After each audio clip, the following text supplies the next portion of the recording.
Welcome back to another episode of Constructing the Cave. This is episode 5, and it was a pretty eventful episode to say the least, so let's hop right in.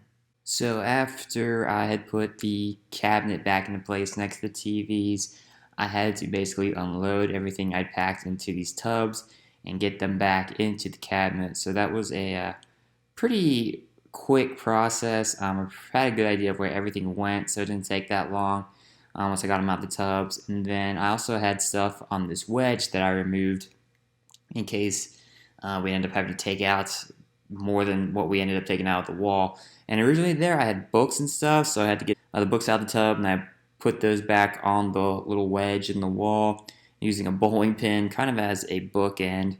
And then once I had that back in place and the DVD shelf was back into place, the next big project was to get all these pictures and stuff on the wall. They had been sitting against that white shelf that I had a bunch of autographed footballs on. They'd been sitting on there for a long time, and finally able to get those back, or finally started putting those onto the wall. So before I started hanging stuff up, I put them against the wall where I thought I might want to put them, and took pictures and kind of used those pictures as a guide to see if I liked how they would look on the wall, so I decided to hang them there.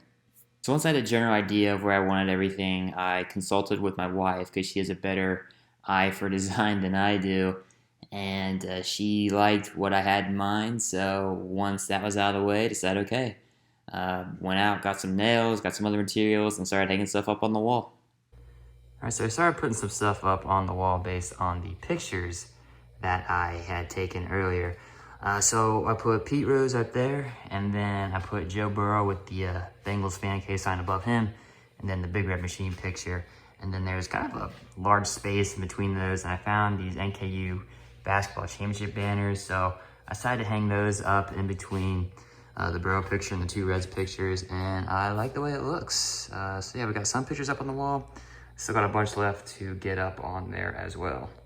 So a little update to the TV setup. Initially, I had the antenna on this windowsill, but I had some trouble getting a couple of channels. So I moved the Cincinnati Buds Budweiser can there from the Reds game and this autograph pair of Chad Johnson gloves to the windowsill in its place. I ended up having to move the antenna to the shelf. Seems to be working. All my channels are actually coming in a little clearer now, or the channels that weren't coming in clear are actually coming in clearer now. And yeah, it also gave me a nice little spot to put those Chad Johnson autograph gloves at. I like it so far, and let's hope the signal for the antenna keeps coming in and getting through to all three of these TVs. So I have this NBA Royals sign, and I'm going to hang it on the wall underneath that windowsill over there. But the only problem with it was that it's one of those boards where the back has two holes, where you're supposed to put like 2 nails on the wall and then hang it with those 2 holes. That's kind of tough if you're not crazy accurate like myself, so I went to the local hardware store and got a picture framing kit and screwed 2 holes into the side, put the D-locks in there, screwed the D-locks in, and then used piano wire and tied it to both the D-locks. Now I should be able to hang with this with 1 nail on that wall, and then we're going to put it up there and see how it looks. Got it up there, the piano wire worked like a charm, easy to hang, and I like it. It's nice and center in the windowsill, and it looks good. As soon as I clear off all this stuff on the footballs, I think it's gonna look good in that spot. All right, so the wrestling DVD shelf is in place, and I got some stuff on top.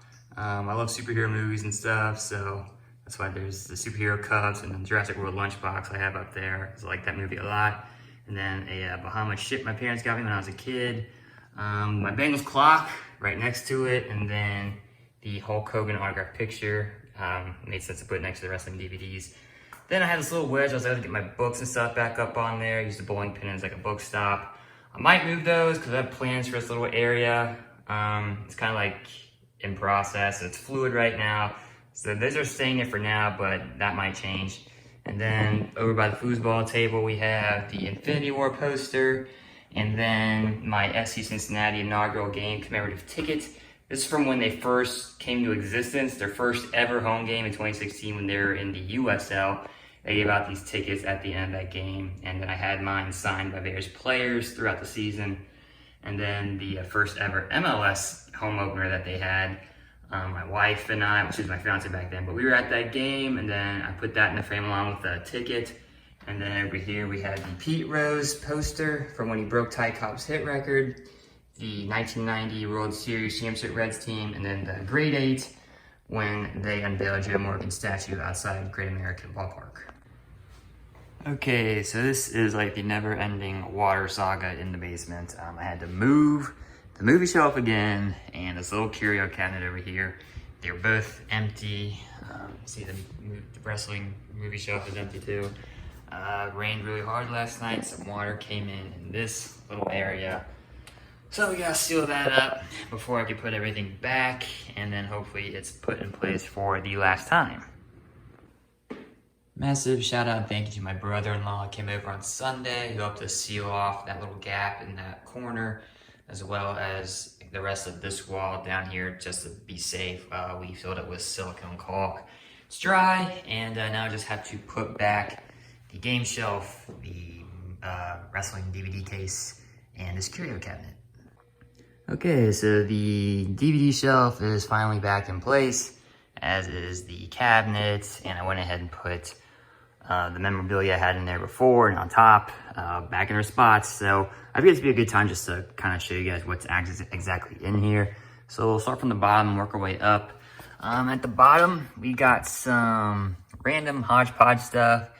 We got my Frogs Made of Shells Playing Poker, Nolan Ryan autographed baseball, 2002 World Cup soccer binoculars, a Dak Prescott figurine I won from my local card shop, some special edition NASCAR golf balls my grandpa gave me, a Stanley Cup commemorative hockey puck from when my mom went to Nashville, a game-used hockey puck from a Cincinnati Mighty Ducks game, Papa John's autographed car my parents got me when they went to a Bengal game forever ago, the Bowling Green Toledo rivalry helmet, and a Wallace Gilberry, former Bengals player, autographed Nerf football. And then in the top, let me open up this, we got 4 different shelves. We'll start from the bottom. We got the Ninja Turtles, a cruise ship, a model of a cruise ship my wife and I went on a couple years ago, Cincinnati Reds patch thing. Bengals Cletus, Reds Pez dispenser. Up here we got some more memorabilia. We got a Reds Russian doll with Pikachu on top, the Marty Brennaman microphone from when he retired, an All-Star Game patch, commemorative Scooter Gennett ticket they gave out the day after he had that 4-home run game, autographed glass football signed by Marvin Lewis, AJ Green, Fathead, a pixel art of Mr. Redlegs and old Cincinnati Mighty Ducks pin, a couple Bengal pins, and then this red, white, and blue Indy cars from the Indy 500.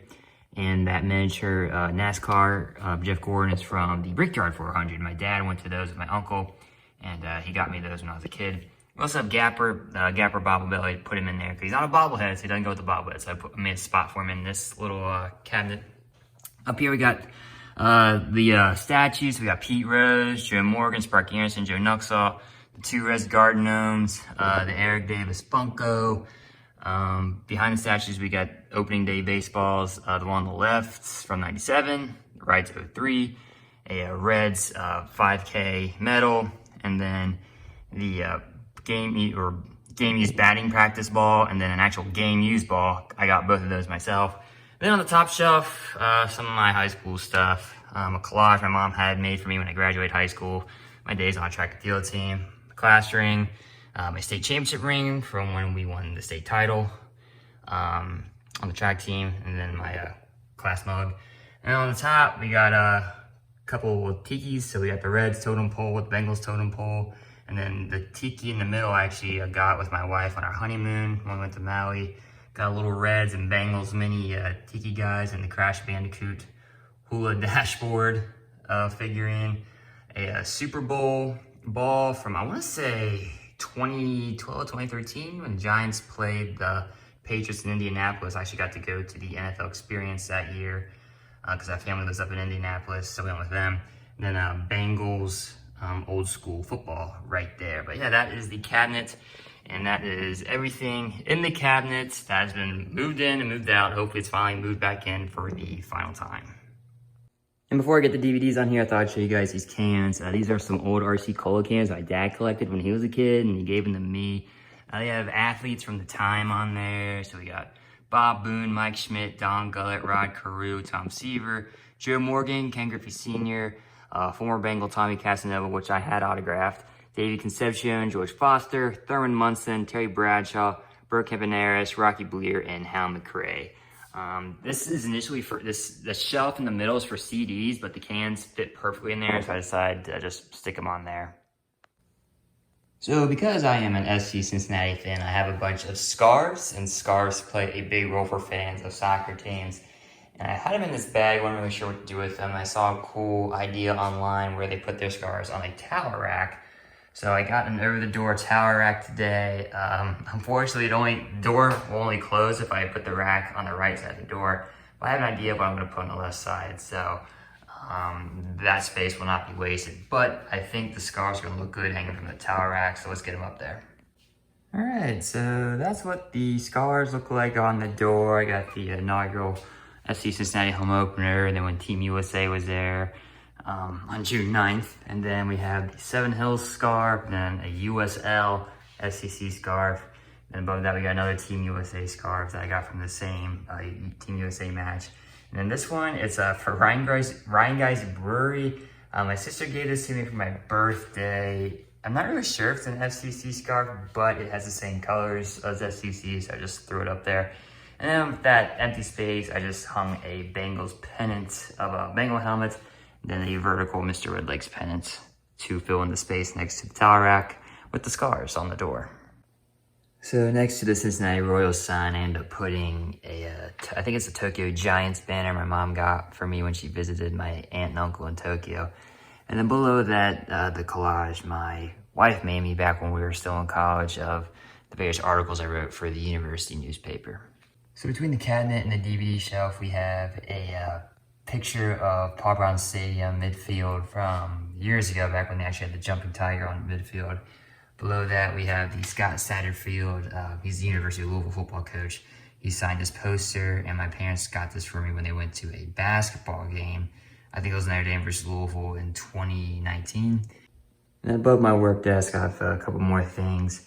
I have a Kenny Anderson signed picture right there. Man cave sign my wife made me for my birthday back when, gosh, we were still in college. A Reds picture, a picture of Sparky Anderson and Johnny Bench after, I want to say, the 75 World Series. And then this Hawaii hang loose license plate that I got on my honeymoon with my wife. We have this pillar here in the middle of the man cave, and my wife got me this sign for Christmas last year, aligning his Bengals football and my dog, and it fit perfectly on there. So we just took a tack, put it on the post, and that's where the sign went. I filled in the space between some of these pictures. So I put a Bengals parking sign and a Reds parking sign in between those. And then below the grade 8 90s team, I put my Beyond the Stripes banner in a frame. And it's a little bigger than what the actual size of the banner is, mainly because if I did a custom at the place that does custom frames like these two, I wouldn't be able to take this out anymore. And there's still a lot of space left on there for autographs, and I do want to get the rest of that space filled. So I had to get a frame in which I could take this banner in and out of, so that's why that frame's a little bigger. And then next to the banner, I have a picture plaque thing of Paul Brown Stadium and a University of Notre Dame Fighting Irish sign, because I'm a fan of the Fighting Irish. But yeah, I just filled in the space a little bit with some more pictures in the little foosball corner area of the man cave.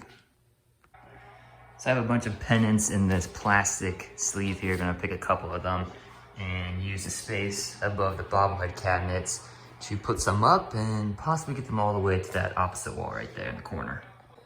Upon further review, I realized there's a windowsill in the way, so I would not be able to get the pennants all the way to this wall corner, but I did get them across the detolf shelves, and I like how they look.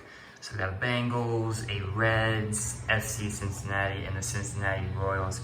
I do have plans for this corner. I might put a bookcase there, and then in this space right here, there is going to be another detolf that's going to go there, because basically these shelves are pretty full, and I don't want to overload them.